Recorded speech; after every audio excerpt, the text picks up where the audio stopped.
Assalamualaikum warahmatullahi wabarakatuh. Baiklah, hari ini kita akan belajar mengenai fluida. Fluida adalah zat yang dapat mengalir. Fluida mencakup zat cair dan gas. Kenapa zat di atas digolongkan ke dalam fluida? Karena kedua zat ini dapat mengalir. Sebaliknya, batu dan benda-benda keras atau seluruh zat padat tidak digolongkan ke dalam fluida karena tidak bisa mengalir. Pembagian dari fluida. Fluida terbagi menjadi dua, yaitu fluida statis dan fluida dinamis. Fluida statis adalah fluida yang berada dalam fase diam atau tidak bergerak atau tidak mengalir. Contohnya, air di bak, air sumur, dan air kolam. Sedangkan fluida dinamis adalah fluida yang berada dalam fase bergerak atau mengalir.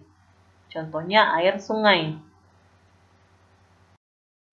Adapun besaran yang kita bahas pada fluida statis, yang pertama, massa jenis. Massa jenis merupakan suatu ukuran kerapatan suatu benda. Secara matematis, massa jenis bisa kita tuliskan Rho sama dengan M per V, di mana Rho adalah massa jenis, M massa benda, dan V adalah volume benda.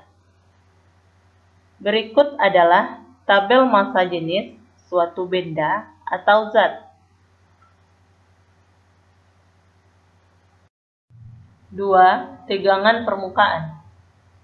Mari kita amati sebatang jarum atau sebuah silet yang kita buat terapung di permukaan air, seperti yang terlihat pada gambar. Apakah penyebab benda bisa terapung? Dan apa yang dialami oleh jarum tersebut? Jika molekul di permukaan cairan ditekan, dalam hal ini diberi jarum atau silet, molekul bagian bawah permukaan akan memberikan gaya pemulih yang arahnya ke atas. Sehingga gaya pemulih ke atas ini dapat menopang jarum atau silet tetap di permukaan air tanpa tenggelam. Jadi, jarum mengalami tegangan permukaan. Ketiga, tekanan. Tekanan adalah gaya yang bekerja pada suatu bidang persatuan luas. Secara matematis dapat dituliskan P sama dengan F per A, di mana P adalah tekanan, satuannya Pascal, F adalah gaya, satuannya Newton, dan A adalah luas penampang, satuannya meter kuadrat. Keempat, tekanan hidrostatis. Tekanan hidrostatis adalah tekanan yang diberikan cairan dalam ruang tertutup. Tekanan hidrostatis disebabkan oleh fluida yang tak bergerak.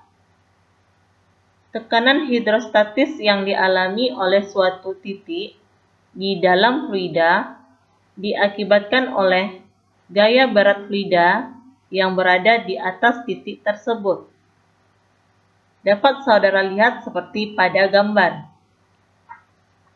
Besar tekanan hidrostatis adalah pH sama dengan Rho kali G kali H, di mana pH adalah tekanan hidrostatis, Rho adalah massa jenis fluida, G adalah percepatan gravitasi, dan H adalah kedalaman titik dari permukaan fluida. Kelima, hukum Pascal. Hukum Pascal berbunyi, tekanan yang diberikan pada zat cair dalam ruang tertutup dan diteruskan ke segala arah yang sama besar. Hukum Pascal dapat dirumuskan P1 sama dengan P2, di mana F1 per A1 sama dengan F2 per A2. Alat yang menggunakan prinsip hukum Pascal adalah pompa hidrolik, dongkrak hidrolik, suntikan, dan lain-lain. Keenam, hukum Archimedes.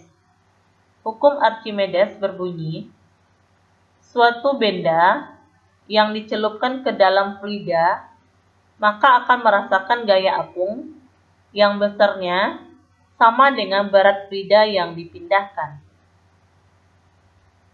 Besar gaya apung yang dialami adalah Fa sama dengan W zat cair yang dipindahkan, di mana Fa sama dengan rho zat cair dikali Pt dikali G.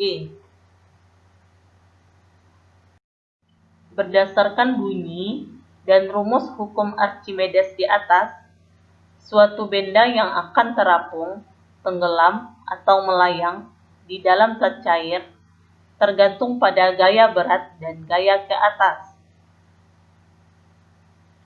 Dapat saudara lihat seperti pada gambar. Ini adalah contoh soal yang pertama. Silahkan saudara pelajari soal ini.